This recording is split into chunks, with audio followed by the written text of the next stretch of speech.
I'm not that concerned if this is something that's going to be multiple games. If it's months, I'm going to start to get concerned. And I think for me, AP is something I talked about last night on DST with Will Peterson, our boy.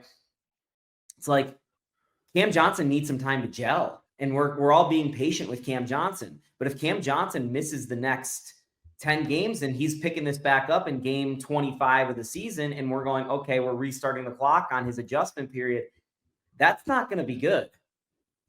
Yeah, and that was my biggest takeaway with the Cam Johnson injury in particular is like it obviously sucks to lose a starter, Christian Brown as well. Like if these guys are going to be out for an extended period of time and whatnot. But for Cam Johnson, a guy who has not been great, or maybe not as advertised, as good as maybe you and I and the rest of Nuggets Nation thought he would be out of the gate for this Denver Nuggets team. So I think obviously it's a physical setback for Cam if he's hurt and whatnot, but it's also a mental setback for him of like, okay, I've played these 10 games with the Nuggets. I'm not playing as well as, I thought I would, the fans thought I would, all that kind of stuff. Not saying that's how he thinks, but, realistic internal monologue there.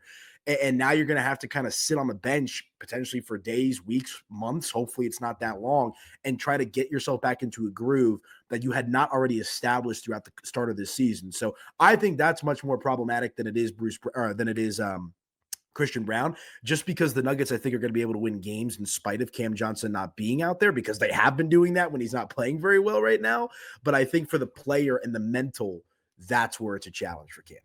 Yeah, I'm with you because it's kind of like I'm less concerned about Cam Johnson's ability to bounce back from an injury because he's been hurt a lot of times and he kind of knows that process. And he was already battling right nerve pain, I think, in his shoulder or something kind of nasty that has been underreported.